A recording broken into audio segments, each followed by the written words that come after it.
வணக்கம். ருத்துலோட்டஸ் உங்களை அன்புடன் வரவேற்கிறது. நம்ம இன்றைக்கி வீடியோவில் என்ன பார்க்க போகிறோம் அப்படின்னா, அந்த செவ்வந்தி செடி, தாமரை செடி இதில் வரக்கூடிய அஸ்வினி பூச்சிகளை தான் நம்ம இப்போ வீடியோவில் பார்க்க போகிறோம். இதை எப்படி கட்டுப்படுத்தலாம் அப்படிங்கிறத பார்க்கலாம். மருந்து அடிக்காமல் இந்த அஸ்வினி பூச்சியெல்லாம் எப்படி கட்டுப்படுத்துறது அப்படிங்கிறத பார்க்கலாம். இந்த அஸ்வினி பூச்சியெல்லாம் பார்த்திங்கன்னா இந்த கொழுந்தில் தான் வந்து உட்காந்துருக்கும். ஏன்னா ஈஸியாக அங்கேருந்து தான் அந்த நீர் சத்தை உறிஞ்ச முடியும். அதனால் கொழுந்து செடியில் போய் குட்டாக உட்காந்துருக்கும். இதை எப்படி கட்டுப்படுத்தலாம் அப்படின்னா, நல்லா தண்ணி டெய்லியுமே நம்ம ஸ்ப்ரே பண்ணி கொடுத்துட்டே இருக்கணும். அப்படி நம்ம டெய்லியும் ஸ்ப்ரே பண்ணும்போது பூச்சியெல்லாம் எந்த செடியிலையுமே ஒட்டாமல் இருக்கும். உங்களுக்கு இந்த கொழுந்து செடியில் பார்த்திங்கன்னா காலையிலையும் சாயந்தரமும் நல்லா தண்ணி ஸ்ப்ரே பண்ணி விட்டுட்டோன்னா அதுவே தானாக செத்து போயிடும். பாருங்கள், இது கொஞ்சம் முத்தின செடி அப்படிங்கிறதுனால இதில் ஒன்றுமே இல்லை, ஒரே தொட்டியில் தான் இருக்குது. ஆனால் அதில் ஒன்றுமே இல்லை. இந்த கொழுந்து செடியில் மட்டும் பாருங்கள் எவ்வளோ இருக்குதுன்னு. அதே மாதிரி பார்த்திங்கன்னா இந்த செவ்வந்தி பூக்களில் எறும்புகள் வந்துக்கிட்டே தான் இருக்கும். இந்த எறும்புகள் கண்டினியூவாக வந்துக்கிட்டு இருக்கும். அதை நம்ம ஒன்றுமே பண்ண முடியாது. எறும்பு மருந்து போட்டு தான் நம்ம இதை கண்ட்ரோல் பண்ணிக்கணும். அப்படி நம்ம என்ன தான் எறும்பு மருந்து போட்டாலும் இந்த ஃப்ளவரில் அது உட்காந்துக்கிட்டு தான் இருக்கும். இதுக்கும் அதே மாதிரி தண்ணி நாம் நல்லா ஸ்ப்ரே பண்ணி கொடுத்துட்டோம் அப்படின்னா அதிகமாக இதில் ஒட்டாது. சில பேருக்கு பார்த்திங்கன்னா இந்த பூவெல்லாம் மொட்டு பூக்காமல் கருகி போயிடுது அப்படின்னு சொல்லியிருக்காங்க. அந்த மாதிரி கருகாமல் இருக்கிறதுக்கு காலையிலையும் சாயந்தரமும் நம்ம மேலே நல்லா தண்ணி ஸ்ப்ரே பண்ணி கொடுக்கணும். அப்படி ஸ்ப்ரே பண்ணி கொடுக்கும்போது பார்த்திங்கன்னா ஃப்ளவர் ஃபுல்லாக ப்ளூம் ஆகிடும், காஞ்சு போகாது. ஈரப்பதம் இந்த செடிக்கு கண்டிப்பாக வேணும். அப்போ தான் உங்களுக்கு எல்லா ஃப்ளவருமே ப்ளூம் ஆகும். அடுத்ததாக பார்க்குறது பார்த்திங்கன்னா தாமரையில் இருக்கிற இந்த அஸ்வினி பூச்சி.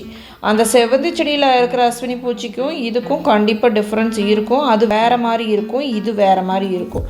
இது பாருங்கள், இதில் 2 கலரில் இருக்கும். இது கொஞ்சமாக சிகப்பு கலரில் ஒன்று இருக்கும், அதுக்கப்புறமா கருப்பு கலரில் ஒன்று இருக்கும். இதுக்கும் அதே மாதிரி தான் தண்ணியில் இந்த மாதிரி டிப் பண்ணிவிட்டு நம்ம தேய்ச்சி விட்டோம்னா போதும். அந்த பூச்சி எல்லாமே மீன் சாப்பிட்றோம். பாருங்கள், தேய்ச்சி விட்டோம்னே போயிடும். எல்லாமே மீன் சாப்பிட்ரும். பாருங்கள், ஒரு பூச்சி அப்படியே மிதந்துட்டுருக்குது. தண்ணிக்குள்ளே போனாலும் அது மிதந்துட்டு அதே மாதிரி இலையில ஒட்டிக்கும். அது மறுபடியும் அந்த மாதிரி மறுபடியும் ஒட்டாமல் இருக்க நாம் என்ன பண்ணணும்னா, இந்த தொட்டியில் இருக்கிற அசோலா எல்லாத்தையுமே நம்ம ரிமூவ் பண்ணி விட்டுறணும். அப்படி ரிமூவ் பண்ணிட்டோம்னா இந்த பூச்சியை ஈஸியாக கட்டுப்படுத்திடலாம். இல்லை அப்படின்னா உங்களுக்கு அந்த அசோலாவில் ஒட்டிட்டு மறுபடியும் இலையிலையும் மொட்டுக்கள்லையும் ஒட்டிகிட்டே தான் இருக்கும். கொஞ்சம் இருக்கும்போதே நீங்கள் அதை எடுத்துட்டீங்க அப்படின்னா ஃபுல்லாக ஸ்ப்ரெட் ஆகாது, இல்லைன்னா ஸ்ப்ரெட் ஆகும். இது பாருங்கள், இது பார்த்திங்கன்னா புழுக்கள் கடிச்சிருக்கு பாருங்கள், மேலே தெரியுது. இதை நான் எடுத்து விடலை, சிட்டுக்குருவி எடுத்துகிட்டு போயிடுச்சு. இப்போ வெயில் அதிகமாக இருக்கிறதுனால இந்த அஸ்வினி பூச்சியும் சரி இந்த புழுக்களும் சரி இனி தாக்கம் உங்களுக்கு குறையும், அதிகமாக இருக்காது. நம்ம ரொம்ப கவனிக்காமல் விட்டுட்டோம் அப்படின்னா தான் நிறைய பிடிச்சிக்கும். நிறைய பிடிச்சிருச்சு அப்படின்னா நம்ம கட் பண்ணி ரிமூவ் பண்ணிட வேண்டியது தான், வேறு வழி இல்லை. இதில் பாருங்கள் 2 பூச்சி தான் இருக்குது. நான் ஏற்கனவே தண்ணி வச்சு நல்லா ஸ்ப்ரே பண்ணி விட்ருக்குறேன், எல்லாமே செத்து போச்சு. இதில் 2 பூச்சி மட்டும்தான் இருக்குது பாருங்கள். இலைக்கடி ஒட்டிகிட்ருக்கு வெயில் அதிகமாக இருக்கிறதுனால. இப்போல்லாம் இலை மேலே ஒட்டிகிட்டு இருந்தாலும் வெயில் அதிகமாக இருந்ததுன்னா அது தானாக செத்து போயிடும். பாருங்கள், இந்த பூச்சி என்ன பண்ணலான்னா நம்ம அப்படியே தண்ணிக்குள்ளே டிப் பண்ணி பார்க்கலாம். மீன்கள் சாப்பிட்றத நீங்களே பார்க்கலாம்.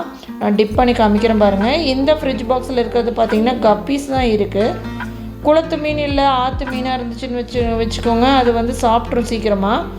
இது அவ்வளோ சீக்கிரமாக சாப்பிடாது, கொஞ்சம் யோசிச்சு தான் சாப்பிடும்.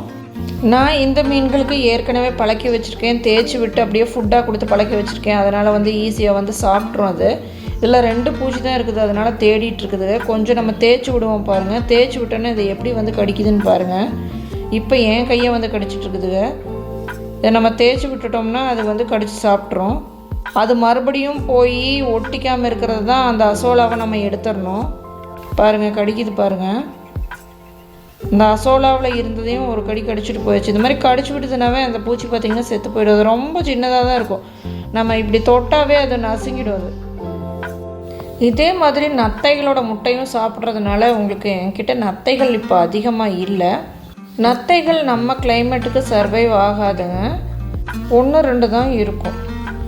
நம்ம வேறு எதுவுமே ஸ்ப்ரே பண்ணி கொடுக்கக்கூடாது.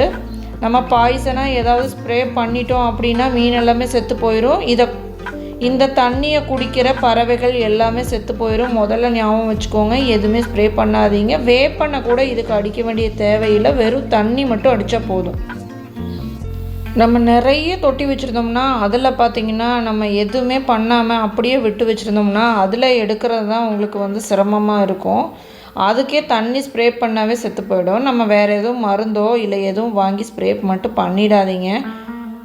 ஏன்னா நம்மளும் அந்த தண்ணியில் கை வைப்போம், நம்ம குழந்தைங்களும் கை வச்சுருவாங்க, மீன் பிடிக்கிறதுக்காக கை வச்சுருவாங்க.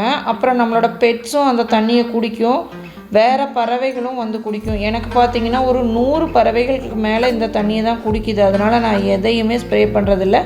நான் 10 இயர்ஸாக லோட்டஸ் வச்சுருக்கேன்.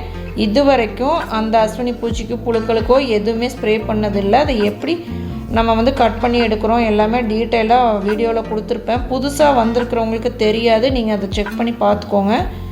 இது பாருங்கள், இது அகிலா. டெரஸில் வச்சுருக்கிற லோட்டஸை நம்ம ஈஸியாக மெயின்டைன் பண்ணிடலாம். நம்ம கீழே வச்சுருக்கிற லோட்டஸ் தான் கொஞ்சம் மெயின்டைன் பண்ணுறது கஷ்டம். நம்ம தரையில் வச்சுருந்தோம்னா உங்களுக்கு பூச்சி தாக்குதல் அதிகமாக இருக்கும். இதிலெல்லாம் பாருங்கள், எந்த பூச்சி தாக்குதலும் இல்லை.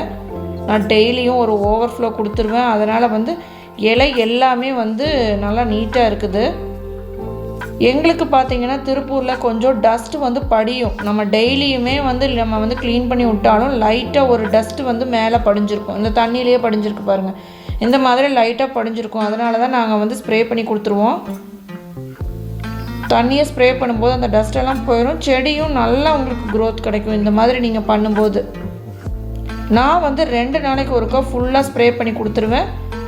பாருங்கள், ஸ்ப்ரே பண்ணி கொடுத்ததுக்கப்புறம் பாருங்கள் எப்படி இருக்குது லோட்டஸு. இந்த மாதிரி தான் நம்ம மெயின்டைன் பண்ணிக்கணும்.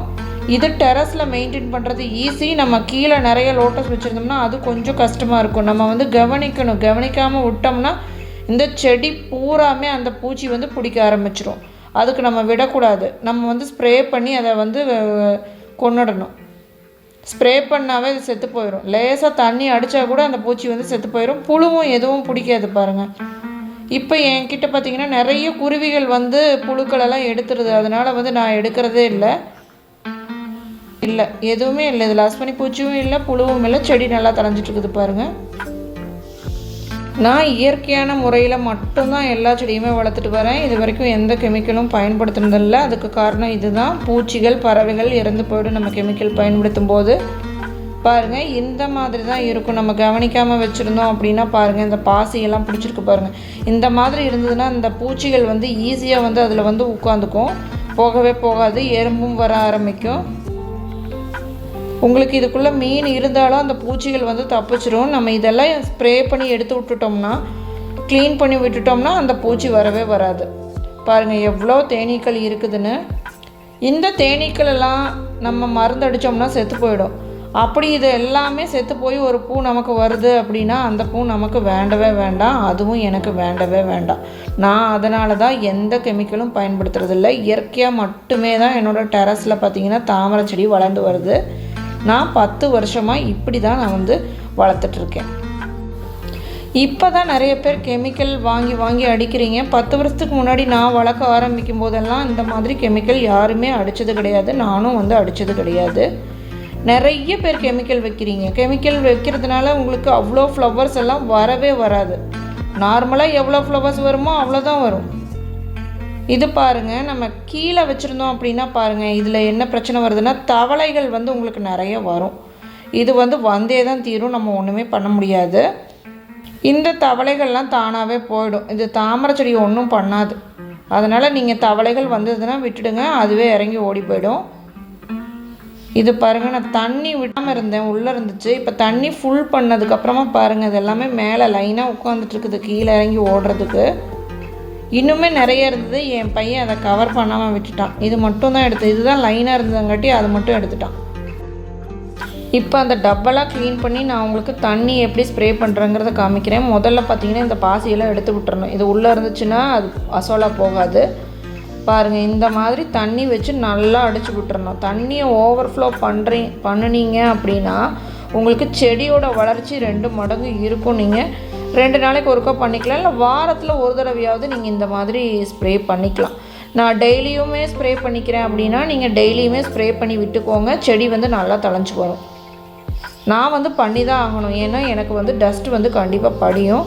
அதனால் இதை நல்லா ஸ்ப்ரே பண்ணி விட்டுக்கிறேன். எல்லா அசோலாவும் போயிடுச்சு பாருங்கள். இனி இந்த செடி நல்லா தழைஞ்சு வரும் உங்களுக்கு. இந்த மாதிரி தண்ணியை ஸ்ப்ரே பண்ண முடியாது அப்படின்னா நீங்கள் ஒரு கரண்டியில் அந்த அசோலாவெல்லாம் எடுத்து விட்டு லைட்டாக ஓவர்ஃப்ளோ பண்ணி கொடுத்துக்கலாம். இன்றைக்கி வீடியோ அவ்வளோதான். நன்றிங்க.